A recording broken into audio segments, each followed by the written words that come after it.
Hello students, very good morning all of you. कैसे हैं आप सब? आई होप सब अच्छे होंगे। तो आज हम शुरू करने जा रहे हैं स्टार्ट से चैप्टर नंबर 2 की क्लास 2।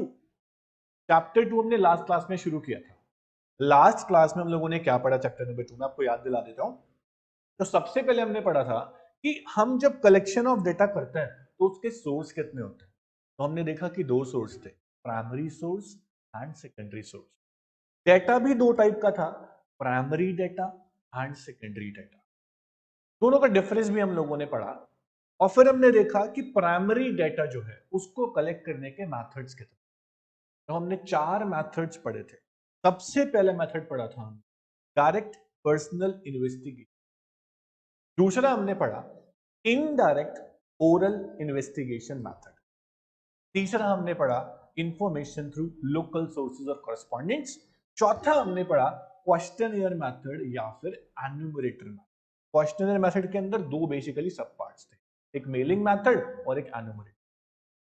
तो ये चार मेथड्स पढ़ने के बाद आज हमने शुरू करना था जो क्वेश्चनियर मेथड था, उसमें जो क्वेश्चनियर बनाते हैं, उसमें जो क्वेश्चंस डालते हैं उसकी क्या क्वालिटीज होनी चाहिए। तो क्वेश्चनियर की क्वालिटीज क्या हम आज पढ़ेंगे। उसके अलावा हम ये पढ़ेंगे कि जब हम क्वेश्चनियर बना लेते हैं उसके बाद अगर कुछ एरर्स आते हैं, एरर्स क्यों आते हैं। या फिर हम पढ़ेंगे एक और टॉपिक और है कि सेकेंडरी डेटा क्या होता है, हमने पढ़ लिया। उसको कलेक्ट करने के मेथड्स, पब्लिश और अनपब्लिश। पब्लिश के अंदर कुछ चीजें हैं, सोर्स है, वो पढ़ेंगे। अनपब्लिश क्या होता है वो भी पढ़ेंगे। तो काफी कुछ है करने के लिए। आज शुरू करते हैं चैप्टर नंबर 2 की क्लास नंबर 2। आइए, तो सबसे पहले हम लोग देखते हैं कि क्वेश्चनियर की गुड क्वालिटीज क्या होती हैं। क्वेश्चनियर में जो क्वेश्चन आप डाल रहे हो वो कैसे होने चाहिए। सबसे इंपॉर्टेंट बात, सबसे इंपॉर्टेंट बात कि क्वेश्चन जो आप डाल रहे हो वो लिमिटेड हो। बहुत ज्यादा ही क्वेश्चन आप डाल दोगे तो इंटरेस्ट नहीं दिखाएंगे कौन, रिस्पोंडेंट्स, इन्फॉर्मेंट्स नहीं इंटरेस्ट दिखाएंगे। हम क्यों भरे इतने सारे क्वेश्चन, हमारा क्या पर्पस। आपका पर्पस है आप पूरा करो। तो इंटरेस्ट ना ले रिस्पोंडेंट्स, ऐसा क्वेश्चनियर तो आप नहीं बनाएंगे। तो क्वेश्चनियर कैसा, सब लोग उसमें लिमिटेड नंबर ऑफ क्वेश्चन डालेंगे, भर भी देंगे। तो सबसे पहला जो क्वालिटी है वही है लिमिटेड नंबर ऑफ क्वेश्चन। हम सारी क्वालिटीज को डिटेल में पढ़ेंगे। सबसे पहला जो क्वालिटी है वो क्या बोल रहा है कि number of questions in the questionnaire should be as limited as. होता है कभी कभी कि आपका पर्पस ही ऐसा है कि क्वेश्चन बहुत सारे बन रहे हैं, पर जितना हो सके ना आप क्वेश्चंस कम।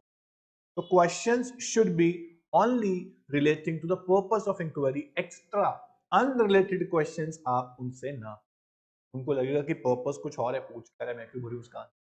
हो सकता है ना ऐसा। दूसरी क्वालिटी क्या है, क्वेश्चनियर के अंदर जो आप क्वेश्चन डाल रहे हो शुड बी सिंपल। जितने सिंपल क्वेश्चन होंगे उतना आपको जल्दी जवाब मिलेगा। तो लैंग्वेज ऑफ द क्वेश्चन की बात हो रही है, बहुत सिंपल हो, समझ पाए, ल्यूसिड, क्लियर हो, मिस्टेक्स ना हो, एरर्स ना हो, समझ में आने वाली हो। Questions should B short, not long और कॉम्प्लेक्स। क्वेश्चन शॉर्ट होने चाहिए, बड़े बड़े क्वेश्चन ना हो। मैथमेटिकल क्वेश्चन तो आप बिल्कुल अवॉइड करें, क्योंकि कैलकुलेशन करना किसी को पसंद नहीं है। कि मैं कैलकुलेशन करके आंसर भरूं, क्यों भाई, इतना टाइम मेरे पास नहीं है। किसी के पास फालतू टाइम नहीं होता है, तो क्वेश्चन में कैलकुलेशन ज्यादा ना हो। ठीक है। आई होप आपको दो क्वालिटी समझ में आ गई होंगी। उसके बाद तीसरी क्वालिटी है proper order of the question. Questions must be place in proper order. मैं आपको एक चीज दिखाता हूं। जो क्वेश्चनियर का फॉर्मेट होता है ना, वो ये होता है। जैसे पहले आपका नाम है, फिर आपकी एज है, फिर आपसे पूछा कौन से फैकल्टी में हो, arts commerce science, name of school, father's name, father's occupation, income. ये सब स्टेप बाय स्टेप है दोस्त। इनमें से कुछ चीजें मैं पहले पूछ लूंगा, बाद में पूछ लूंगा तो गलत है। आपका नाम लास्ट में पूछ रहा हूँ, बीच में पूछ रहा हूँ, अच्छी बात की क्वेश्चन की फॉर्मेट थोड़ी हुई। स्टेप्स होने चाहिए कि पहले जो पूछा जाए वो पहले ही हो, जो बाद में पूछना चाहिए वो बाद में हो। तो ऑर्डर होना चाहिए। मेरी बात समझ में आ रही है? आगे देखो, नेक्स्ट पॉइंट पे आते हैं। सॉरी। तो नेक्स्ट पॉइंट क्या है आपका, सुनिएगा ध्यान से। सबसे पहला पॉइंट था लिमिटेड नंबर ऑफ क्वेश्चंस। दूसरा पॉइंट था सिंपलिसिटी। तीसरा है प्रॉपर ऑर्डर ऑफ द। तो यहां पे बोला आपको क्वेश्चन लिमिटेड होने। सिंपलिसिटी मतलब क्या, क्वेश्चन शुड बी शॉर्ट, ज्यादा बड़े क्वेश्चन ना हो। ल्यूसिड हो, ल्यूसिड मतलब इजी टू अंडरस्टैंड हो, क्लियर हो, लैंग्वेज इजी हो उसके अंदर। तीसरा है proper order of the question. I hope इतना आप समझ गए होंगे। उसके बाद नेक्स्ट आपकी जो क्वालिटी है वो क्या है, नो अनडिजायरेबल क्वेश्चन। कभी भी आप रिस्पोंडेंट से, इंफॉर्मेंट से पर्सनल क्वेश्चन को अच्छा नहीं लगता उनको। अनडिजायरेबल क्वेश्चंस और personal questions must be avoided. The question should not offend the inform. उनके अगेंस्ट क्वेश्चन ना हो, उनको इंटरेस्ट आए ऐसे क्वेश्चन हो, उनके पर्सनल लाइफ से क्वेश्चन अटैच नहीं होने चाहिए। उसके बाद नेक्स्ट है, क्वेश्चन जो हो वो नॉन कॉन्ट्रोवर्जियल। ऐसे कौन से क्वेश्चन नॉन कॉन्ट्रोवर्शियल होते हैं? देखो बच्चों, अगर हम कभी ऐसे क्वेश्चन पूछ लें जहां डिबेट हो जाए, ऐसे क्वेश्चन तो नहीं होने चाहिए। किसी धर्म को लेके, किसी कल्चर को लेके, पॉलिटिक्स को लेके ऐसे क्वेश्चन ना करें जो कंट्रोवर्सी क्रिएट करते हैं, डिबेट क्रिएट करते हैं, वहां पे बहुत ज्यादा आपकी जो डिस्कशन क्रिएट हो जाए, ऐसे क्वेश्चन आपको नहीं पूछने। तो कैसे क्वेश्चन होने चाहिए? Non controversial, not controversial question. तो question should be such as that can be answered impartially. No controversial question should be asked. यहां तक बहुत सिंपल है।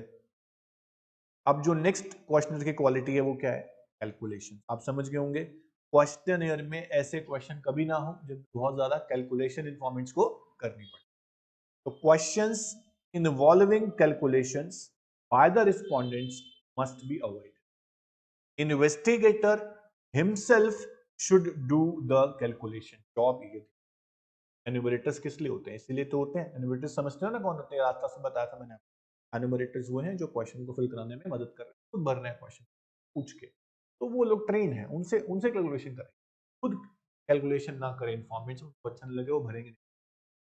नेक्स्ट है, बड़ा अच्छा पॉइंट है, प्री टेस्टिंग पायलट सर्वे। जो आप क्वेश्चनर बनाते हो, जो आपने क्वेश्चनर बनाया है, उसको अपने ही एरिया में या अपने ही स्टाफ के अंदर, अपने ही घर में, अपने ही लोगों से उस क्वेश्चनर को भरवाएं, ताकि आपको पता चल जाए कि कहाँ मेरे क्वेश्चन में है, कहाँ दिक्कत आ रही है। एनोमीटर भी चेक हो जाएंगे कि वो कर पा रहे हैं नहीं।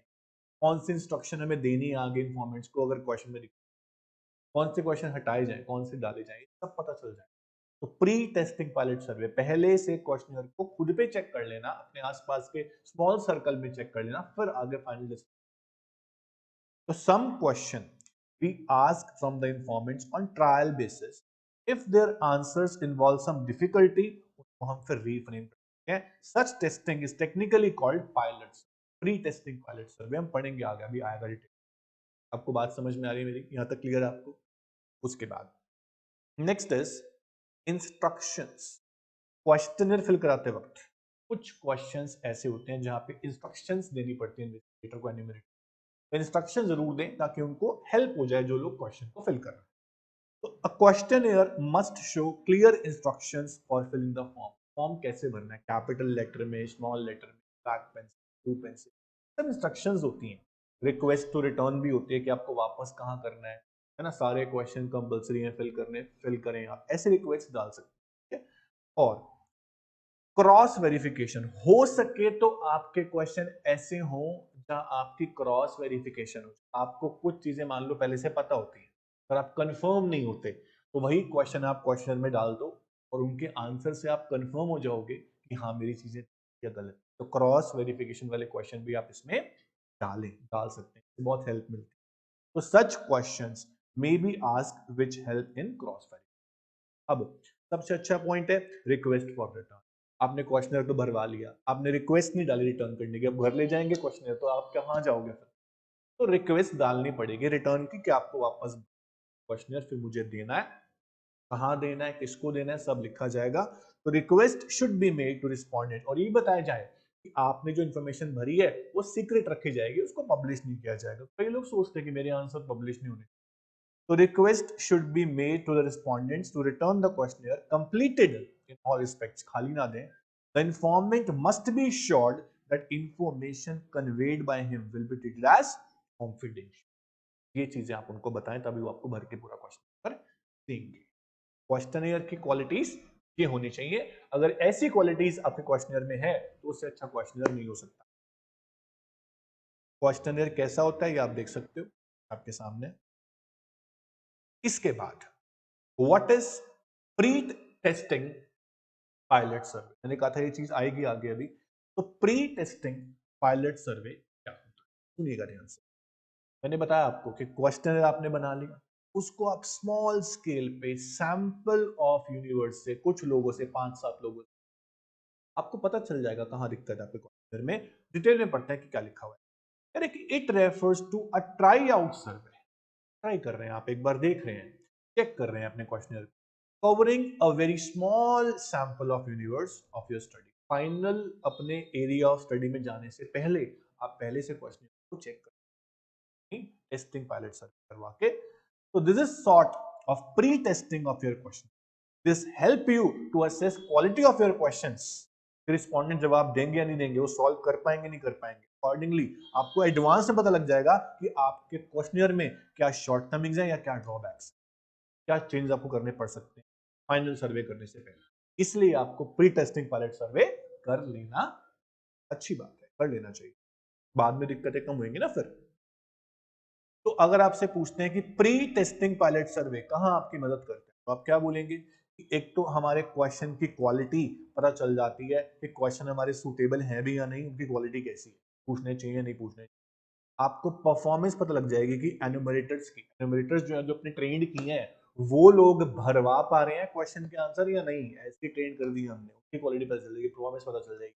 और एनुमरेटर को पता चल जाएगा कि कुछ क्वेश्चन में दिक्कत आ रही है भरने में, तो इन्फॉर्मेंट्स को क्या इंस्ट्रक्शन में देनी पड़ सकती है जब हम फाइनल सर्वे। तो एनुमरेटर को एक्सपीरियंस होता है कि कल जब मैं जाऊंगा फाइनल सर्वे ये, तो कौन से क्वेश्चन डिफिकल्ट लग रहे हैं या हो सकते हैं किसी को ना पता हो, तो मुझे क्या इंस्ट्रक्शन वहां पर देनी चाहिए। मैंने प्री टेस्टिंग पायलट सर्वे किया है, राइट, समझ में आ रहा है आपको। उसके बाद आपको पता चल जाएगा आपका कितना समय लगा, कितने एफर्ट्स लगे इस क्वेश्चनर को भरवाने में या भरने में। तो ये चीजें अंदाजे से होनी चाहिए आपके पास, कि बाद में आपको पूरा अंदाजा हो कि क्या कॉस्ट पता चल जाएगी। ये सब पायलट सर्वे आपकी मदद करती है, तो हमें कर लेनी चाहिए इसको। ठीक है, अब जब हम जब हम डेटा कलेक्ट करते हैं, डेटा कलेक्ट करने के बाद कुछ एरर्स आते हैं। देखो एरर्स तो आएंगे, stats is not free of errors, errors तो आएंगी, गलतियां तो होंगी। अब गलतियां कैसे होती हैं, किस तरह की होती हैं, कहां होती हैं, वो आपको बता। ठीक है, ध्यान से सुनना। तो कह रहे हैं कि errors related to measurement of object which may occur when the scale of measurement happen to be different। आपके पास 3-4 एनुमरेटर्स हैं, किसी ने अलग स्केल से मेजर किया, किसी ने अलग स्केल से मेजर किया, किसी ने अलग स्केल से मेजर किया। स्केल कई तरीके से होते हैं, एक चीज को आप केजी में, टन्स में, क्विंटल्स में कैसे मेजर कर सकते हैं। आपने मेजरमेंट तो कर लिया, अब बाद में एरर्स निकल के आ रहे हैं क्योंकि मेजरमेंट अलग तरीके से किया गया, सबका सेम होता तो जल्दी काम हो जाता। या फिर जब आपने मेजरमेंट किया, एनुमरेटर ने मेजरमेंट किया, तो डिफरेंट एनुमरेटर, कभी कभी क्या होता है ना, मैं अंदाजा लगाना पड़ जाता है, अप्रॉक्स वैल्यू देनी पड़ जाती है, तो सबके अप्रॉक्स वैल्यू भी अलग अलग होते हैं, कोई कैसे देता है कोई कैसे। तो यहां पर एरर्स आने के चांसेस बढ़ जाते हैं, एक तो स्केल की वजह से और एक अप्रोक्सीमेशन वैल्यू देने की वजह। मेरी बात समझ पा रहे हैं, इन्हें बोलते हैं errors due to scale, measurement या फिर अप्रोक्सीमेशन। दूसरा दूसरा है errors occurring due to wrong response because respondents are not able to handle या understand the question।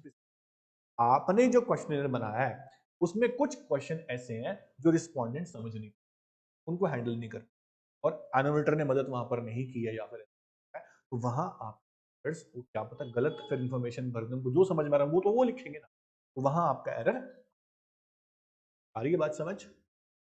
उसके बाद errors occurring due to lack of response.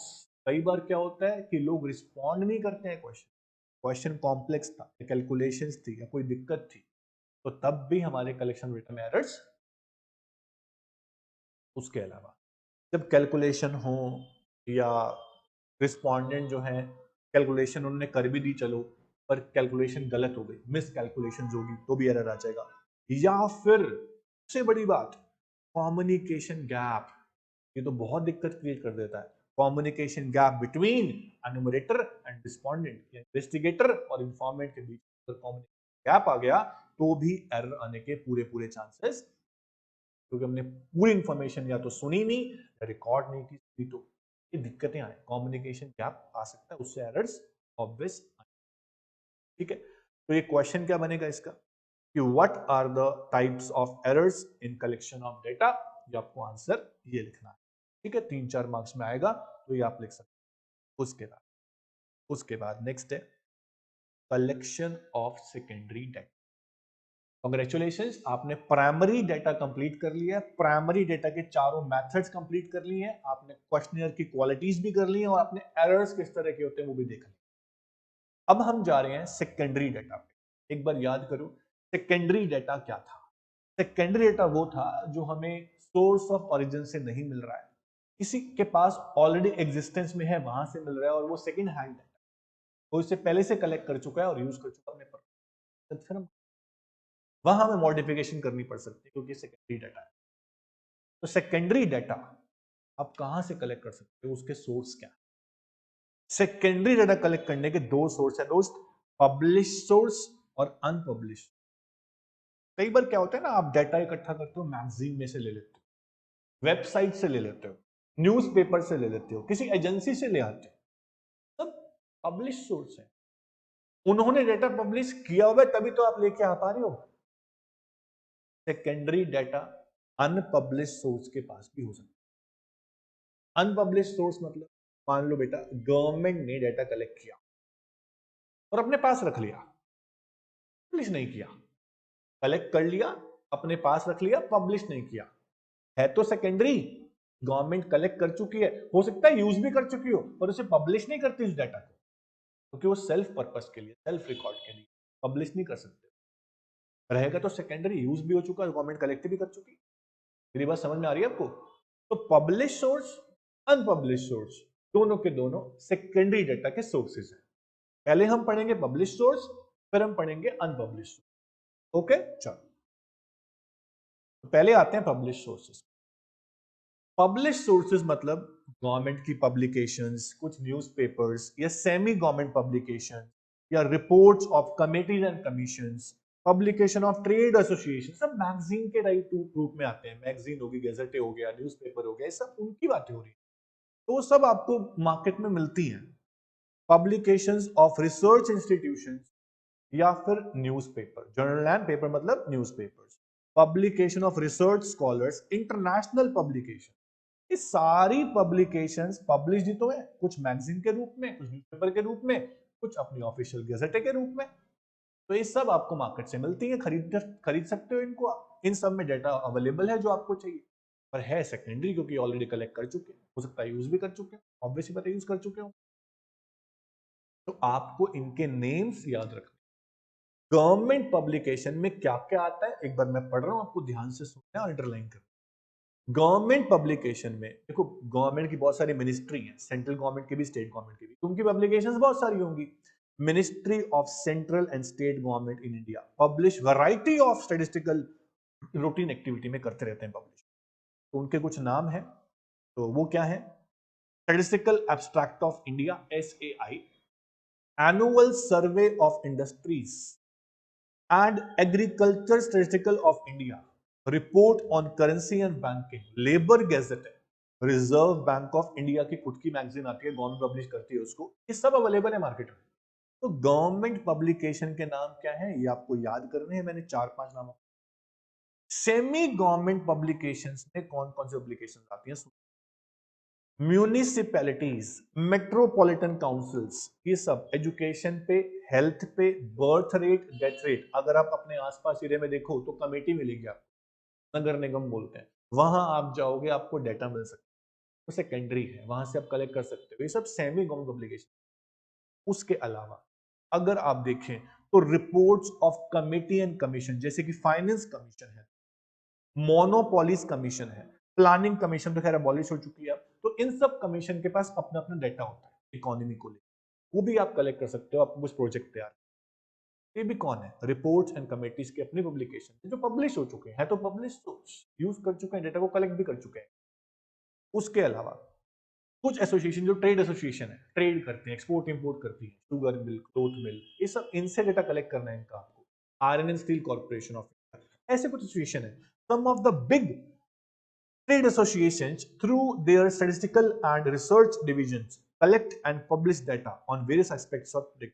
For example, Sugar Mills Association publish information regarding sugar mills in India. ऐसे iron steel corporation की भी होगी। तो अगर आपको इन पे प्रोजेक्ट बनाने को मिला है तो इनका डेटा भी आप खरीद सकते हो, ले सकते हो, डाउनलोड कर सकते हो, इंटरनेट पे जा सकते हो, वेबसाइट पे जा सकते हो। ये सब क्या है? Publish sources. मेरी बात समझ में आ रही है आपको? उसके बाद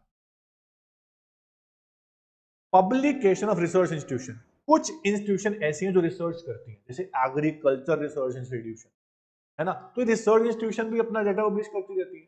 इंडियन स्टैटिस्टिकल इंस्टीट्यूट है, national council of applied economic research institute है, तो इनसे भी आपको डेटा मिल सकता है। रेगुलर बेस पे भी लोग पब्लिश करते रहते हैं। उसके बाद न्यूज़पेपर के बारे में आपको क्या ही बताऊं, सबको पता है, इकोनॉमिक टाइम सबसे बड़ा न्यूज़पेपर है, टाइम्स ऑफ इंडिया है, कुछ कॉमर्स के बारे में, फैक्ट्स फॉर यू है। इनसे भी आपको बहुत सारा डाटा इकोनॉमी के बारे में मिल सकता है जो पब्लिश्ड है न्यूज़पेपर। आप लो और प्रोजेक्ट तैयार करो। उसके अलावा international publication, united nation organisation, international monetary fund, world bank, international labour organisation, इनकी भी ऑफिशियल गैजेट्स आती है। इनसे भी आप डाटा लेना चाहो तो ले सकते हो, मार्केट में अवेलेबल है। तो ये सब पब्लिश डाटा, ये लोग पब्लिश करते रेगुलर बेस। लेकिन कुछ डाटा ऐसे होते हैं दोस्तों तो सेकेंडरी होते हैं पर पब्लिश नहीं होते हैं। गवर्नमेंट उन्हें अपने सेल्फ रिकॉर्ड पे रखती है, उन्हें पब्लिश करना नहीं चाहती, वो ठीक नहीं है पब्लिश करना, मिसयूज होता है। और डाटा का मिसयूज कौन ही कराना चाहेगा? तो अनपब्लिश क्या होते हैं, ध्यान से सुनना, इंपॉर्टेंट है। इसमें कुछ टाइप्स नहीं है, एक थोड़ा पैराग्राफ ही है, ध्यान से सुनना। सबसे पहले बोल रहा है, these are some unpublished secondary data as well. There are some these that are collected by government organization generally for their self-use and office records. These data are not published. These unpublished information may, however, be used as secondary. Government use करती है, collect करेगी तो use भी करेगी। अब secondary data use करते वक्त एक नया टॉपिक है, क्या है कि अगर मान लो आप किसी पब्लिश सोर्स से सेकेंडरी डेटा लेकर आ भी गए तो आपको उसको यूज करोगे। क्या बात आप ध्यान में रखोगे सेकेंडरी डाटा लेते वक्त? क्या प्रिकॉशंस आपको माइंड में रखनी चाहिए? सबसे पहली प्रिकॉशन कह रहे हैं कि क्या वो डाटा जो आप ले रहे हो रिलायबल है? क्या वो डाटा जो आप ले रहे हो आपके पर्पस से सूट करता है? क्योंकि जो सेकेंडरी डाटा आपने लिया है वो जिसने कलेक्ट किया था अपने पर्पस के हिसाब से किया, अब आपका पर्पस कुछ और है, तो आपके पर्पस से क्या वो डाटा सूट करेगा? और क्या वो डाटा जो आप ले रहे हो वो आपके लिए एडिक्वेट, ज्यादा या कम तो नहीं, ज्यादा चलेगा पर कम तो नहीं? तो ये सब बातें कैसे इसके आंसर मिलेंगे हमें? इन रिलायबिलिटी है कि नहीं है कैसे चेक करूं मैं? इन सब चीजों को आप चेक कैसे कर सकते हो? उसके लिए कुछ पॉइंट्स आपको दिए हुए हैं। आप ये देखो, जो डाटा आप ले रहे हो उसे किसने कलेक्ट किया, जिस ऑर्गेनाइजेशन ने, जिस एजेंसी ने कलेक्ट किया है, क्या उसकी एबिलिटी थी कलेक्ट करने की? उनके पास प्रॉपर लोग थे, एक्सपीरियंस लोग थे क्या नहीं थे? इन्वेस्टिगेटर्स उनके ठीक थे क्या नहीं थे? ये आप देख लो। देखो पहला point, ability of collecting organisation. One should check, हमें चेक कर लेना चाहिए ऑर्गेनाइजेशन जिससे हम डेटा कलेक्ट कर रहे हैं क्या वो उसके लिए एबल है, उसके पास जो एक्सपीरियंस लोग हैं वो है, पार्शियल इम्पार्शियल डाटा कैसा है वो देख लो, पार्शियलिटी ज्यादा तो नहीं, बायस डाटा तो नहीं है। या फिर आप डाटा जब ले रहे हो तो आप देख लो आपका ऑब्जेक्टिव जो है उससे वो सूट कर रहा है कि नहीं। कह रहे कि वन शुड नोट दैट कि आपका ऑब्जेक्टिव उस डाटा से मैच करना, उनका ऑब्जेक्टिव क्या था पहले वो चेक करो। अगर उनका ऑब्जेक्टिव आपके ऑब्जेक्टिव से थोड़ा बहुत मैच करता है तो डाटा काम आ जाएगा, वरना वो काम नहीं आएगा। मेरी बात समझ, जब जिससे आप डाटा ले रहे हो उन लोगों ने जब डाटा कलेक्ट किया था तो उन्होंने कौन से मेथड चूज किए? क्या पता सेंसस मेथड चूज करना, उन्होंने सैंपल यूज किया हो। तो आप लोग चेक कर लो कौन से मेथड, क्या पता डायरेक्ट इन्वेस्टिगेशन मेथड यूज करना, उन्होंने इनडायरेक्ट कर लिया। तो आपको देखना है कि कौन से मेथड से उन्होंने डेटा कलेक्ट किया है। अगर आपको लग रहा है कि मेथड ठीक थे तो उस डेटा को आप ले लो, वरना मत। जब उन्होंने डेटा कलेक्ट किया था उस टाइम कोई वॉर तो नहीं चल रहा था, कोई कोई ऐसा होता है ना कि पॉलिटिकल डिबेट्स चल रही हो या फिर हम बोलते हैं कि डिप्लोमेटिक वॉर सा चल रहा हो, कह रहे one should also make check कि उस टाइम पर जब डेटा कलेक्ट किया गया तो वॉर तो नहीं, मेन चीज है वॉर है कि उस टाइम डेटा पूरा मिल नहीं पाता, अनअवेलेबल होता है, सबकी एक तरह से लगा लो थोड़ा बहुत मिलेगा थोड़ा बहुत नहीं मिलेगा, गलत मिलेगा, तो वो चीजें आप चेक कर लो।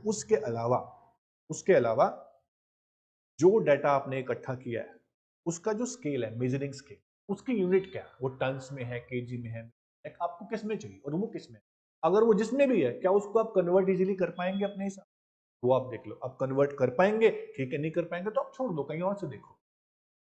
जो डाटा आप कलेक्ट कर रहे हो क्या वो एक्यूरेट है या नहीं, जितनी आपको एक्यूरेसी चाहिए उतनी एक्यूरेसी इसमें है कि नहीं, अगर नहीं है तो आपके काम का नहीं है। तो ये सारी बातें आपको देखनी पड़ेंगी जब आप सेकेंडरी डाटा कलेक्ट कर रहे होते हो, तो मेरी बात समझ में आ रही है आपको? तो क्वेश्चन क्या बनेगा, what are the precaution should be in mind while collecting secondary data. ठीक है, ध्यान से देखो, आपको डाटा की रिलायबिलिटी चेक करनी है, सुटेबिलिटी चेक करनी है, एडिक्वेसी चेक करनी है, आपको ये सारे पॉइंट्स माइंड में रख के फिर सेकेंड डाटा को कलेक्ट करना पड़ेगा, अदरवाइज। दोस्तों क्या आपको पता है कि इंडिया में सेकेंडरी डाटा पब्लिश करने वाली तो बड़ी ऑर्गेनाइजेशन कौन सी, सबसे बड़ी ऑर्गेनाइजेशन, एक तो नेशनल सैंपल सर्वे ऑफिस, दूसरा census of India. Census of India तो आपने सुना ही होगा, हर 10 साल में सेंसस ऑफ इंडिया जो है डेकेनियल पब्लिकेशन है, हर 10 साल में, ठीक है, उसमें क्या पब्लिश होता है, वो जो सेंसस ऑफ इंडिया है डेटा कलेक्ट तो करते ही अपने पर्पस के हिसाब से, उसे पब्लिश भी करते हैं, जो आप देख सकते हैं। तो सेंसस ऑफ इंडिया के अंदर किस बारे में डेटा होता है, आपकी पॉपुलेशन की डेमोग्राफिक कंडीशन, जैसे कि आपकी पॉपुलेशन का साइज कितना, कितने रेट से बढ़ती है हर साल पॉपुलेशन, डेंसिटी क्या है, डेंसिटी मतलब एक स्क्वायर किलोमीटर एरिया में कितने, लिटरेसी रेट क्या है, कितने लोग पढ़े लिखे, उसके अलावा सेक्स रेशियो क्या है, कितने मेल कितने, 1000 मेल को 1000 मेल तो कितनी फीमेल, ये सारा data publish by census of, इसको पढ़ते हैं, फिर पढ़ेंगे नेशनल सैंपल सर्वे ऑफिस के। पहले देखो सेंसस ऑफ इंडिया क्या होता है, ध्यान से सुनना इंपॉर्टेंट है। Census of India is a decennial publication of government of India. अगर आपसे कोई पूछे सेंसस ऑफ इंडिया कंडक्ट कौन करता है तो आप बोलोगे registrar journal and census, ministry of home affairs. In India it is a very comprehensive source of secondary data. It relates to population size, number one, and various aspects of demographic changes, जैसे कि growth rate, size of population, population projection, density of population मैंने बताया आपको, उसके अलावा sex composition, male female का number कितना है, लिटरेसी रेट, ये सारा data publish by census of India होता है, ये इकट्ठा करते हैं पब्लिश भी हर 10 साल में। तो इंडिया में जब इंडिपेंडेंस मिली इंडिया को 1951 में पहला सेंसस, फिर 61, 71, 81, 91, 2001, 2011 और 2021। तो information on these parameters relates to country as a whole, different states की वहां बात होती है, यूनियन टेरिटरीज की बातें भी यहां पर होती हैं। तो सेंसस ऑफ इंडिया जो है कॉम्प्रिहेंसिव इंक्वायरी है पॉपुलेशन साइज की, उसकी ग्रोथ की और उससे रिलेटेड पैरामीटर जैसे literacy rate, density, sex ratio, सबकी बातें भी इसमें की जाती है, पब्लिश की जाता है। तो ये आपकी मदद करता है, बहुत बड़ी ऑर्गेनाइजेशन है। उसके अलावा दूसरी बड़ी ऑर्गेनाइजेशन इंडिया के अंदर, that is national sample survey office. बहुत ध्यान से सुनना, it is very important. Reports and publications जो एनएसएसओ की होती है, नेशनल सैंपल सर्वे ऑफिस की, वो भी सेकेंडरी डेटा की इंपॉर्टेंट रिपोर्ट्स होती हैं। एनएसएसओ एक गवर्नमेंट ऑर्गेनाइजेशन है under the ministry of statistics and programme implementation. This organisation conduct regular surveys to collect data, कौन सा डाटा, रूरल एरियाज का, अर्बन एरियाज का, किस चीज का data, drinking water facility, sanitation, hygiene, land stock या फिर लाइफ स्टॉक होल्डिंग कितनी है, हाउसिंग कंडीशन कैसी है, इंप्लॉयमेंट अनएम्प्लॉयमेंट कितनी है हमारी कंट्री के अंदर, लोगों का खर्च करने का पैटर्न क्या है, लोगों की इनकम कितनी है, ये सारी बातें national sample survey office collect करता है और उसको पब्लिश करता है अपनी रिपोर्ट्स के थ्रू, अपनी पब्लिकेशंस के थ्रू।